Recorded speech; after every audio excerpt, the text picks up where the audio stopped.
bahwasanya dari dua sistem yang ada ini akan berbeda dalam pengelolaan untuk pencatatan dalam jurnal. Kita tadi mengenal ada dua sistem, yaitu impress dan fluktuasi. Berbedanya di mana?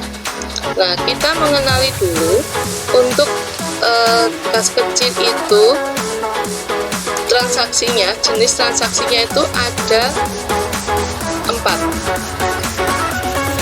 atau 5, karena yang keempat ini bisa dipecah.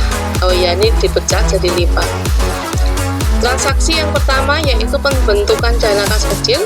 Kemudian yang kedua itu setelah dibentuk untuk pengeluaran. Kemudian yang ketiga itu setelah dananya menipis kita isi kembali, jadi transaksi pengisian.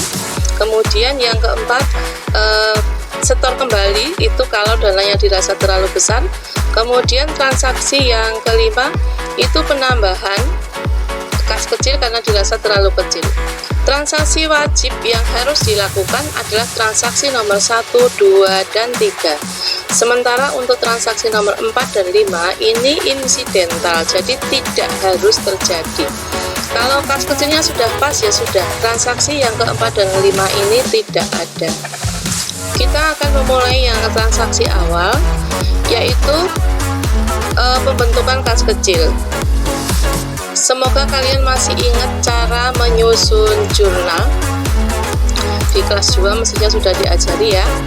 Untuk pembentukan dana kas kecil, yang terjadi adalah kas kecil uangnya nambah, kemudian yang berkurang adalah kas besar.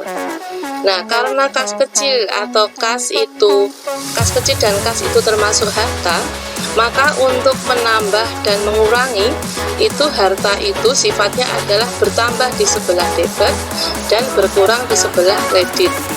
Oleh karena itu kas kecil bertambah kita debit, kemudian kasnya berkurang kita kredit. Kasnya berkurang kita kredit. Kemudian untuk sistem fluktuasi bagaimana? Sistem fluktuasi sama.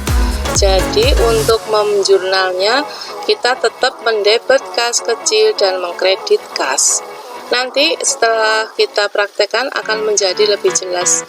Kemudian yang kedua, untuk pengeluaran kas kecil ini agak rumit karena keduanya berbeda sama sekali. Untuk di sistem impress, saat terjadi pengeluaran tidak di jurnal pada tanggal terjadinya. Kalau sistem fluktuasi, saat terjadi pengeluaran langsung dibuatkan jurnal dengan cara biaya itu kan bertambah. Kalau kita membayar membayar pengeluaran, biayanya bertambah. Sifat dari akun biaya itu bertambah di sebelah debit dan nanti kalau misalnya biayanya berkurang itu di sebelah kredit. Kalau dalam hal fluktuasi, kalau terjadi pengeluaran biayanya bertambah, kemudian kas kecilnya berkurang karena untuk membiayai. Jadi cara menjurnal pada saat terjadi pengeluaran untuk sistem fluktuasi adalah mendebet biaya, misalnya biaya perlengkapan ditulis saja biaya perlengkapan di debit, jumlahnya berapa, yang di kredit adalah kas kecil. Sementara kalau impress, ibu bilang tadi tidak dilakukan pencatatan pada saat terjadinya transaksi pengeluaran. Kemudian yang jenis ketiga, jenis transaksi yang ketiga yaitu pengisian kembali. Itu kalau di impress, ini impress, efek dari tidak di jurnalnya transaksi pengeluaran pada saat terjadinya, maka akan dijurnal pada akhir periode saat pengisian kembali dengan cara mendebet semua akun biaya dan mengkredit kas. Ingat, yang dikredit adalah kas. Karena pembuatan catatan ini, jurnal ini di akhir periode, maka seakan-akan pengeluaran kas kecil itu dibiayai langsung oleh kas besar. Jadi ini ada catatannya, biaya-biaya yang dikeluarkan atau yang dicatat di dalam jurnal pengisian kembali ini adalah seluruh biaya yang terjadi selama satu periode sebelum ada pengisian kembali, dengan catatan tidak boleh ada akun yang keluar 2 kali. Jadi kalau keluar 2 kali, misalnya kita rapat ada 4 kali rapat di dalam periode itu. Nah, di saat 4 kali itu jumlah pengeluarannya ditotalkan. Misalnya rapat pertama beli konsumsinya 300.000, rapat kedua beli konsumsi 500.000, kan totalnya itu 800.000. Nah, keluarnya hanya di biaya rapat langsung 800.000. Jadi tidak keluar biaya rapat 300, biaya rapat 500, itu tidak. Jadi keluarnya hanya 1 kali. Itu. Kemudian kalau sistemnya fluktuasi, pengisian kembali dana kas kecil, karena tadi saat pengeluaran biaya terjadi pengeluaran langsung sudah dibuat jurnal, maka tinggal kalau pengisian kembali kas kecil kan kas kecilnya menerima uang, tinggal jurnalnya kas kecil di debit karena harta itu bertambah di sebelah debit, kemudian yang berkurang kas kecil. Jadi jurnal pengisian kembali dana kas kecil sistem fluktuasi, jurnalnya sama dengan pada saat pembentukan dana kas kecil. Nah, besarnya berapa? Besarnya adalah sejumlah dana setiap yang ditentukan untuk setiap periode. Misalnya satu periode ditentukan dana kas kecilnya itu 10 juta, ya setiap pengisian kembali kasir kas kecil akan selalu menerima uang 10 juta rupiah.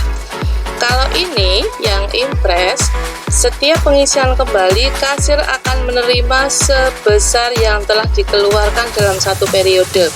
Ini nanti biaya-biaya kalau sudah dicatat semuanya akan ditotal, kasnya nanti akan berkurang sebesar pengeluaran totalnya ini. Nah, ini nanti jumlahnya akan diterima oleh kasir kas kecil, tapi cara menjurnalnya seperti ini.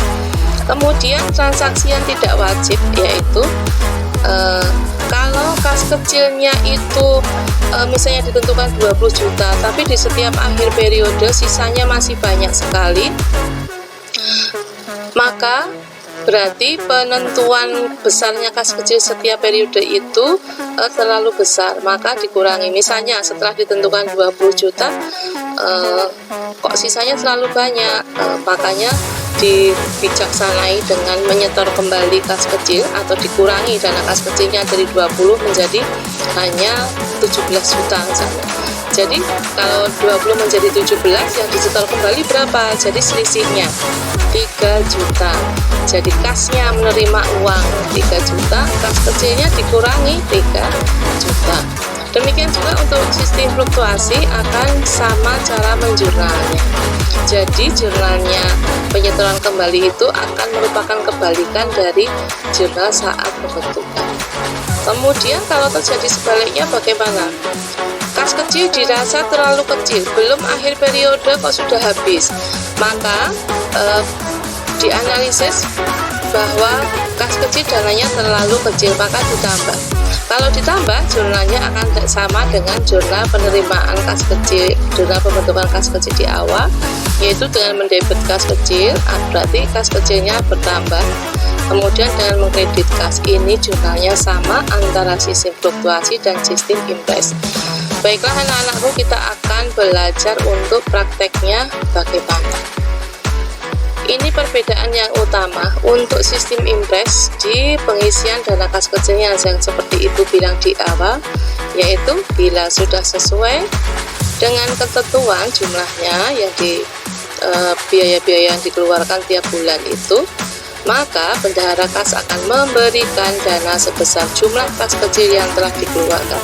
Ini tadi intinya adalah pengisian kembali kas kecil sejumlah pengeluaran. Kemudian kalau yang berikutnya ini adalah fluktuasi, jadi pengisian dana kas kecilnya sebesar dana yang ditentukan setiap bulan, jadi menerimanya. Jadi kalau sistem dana tidak tetap, itu akan menerima setiap bulan dalam jumlah tetap. Perhatikan, untuk dana tidak tetap akan menerima jumlah dana kas kecil setiap bulan dalam jumlah yang tetap. Sebaliknya kalau yang sistem dana tetap, sistem dana tetap, kasir kas kecil akan menerima pengisian kas kecil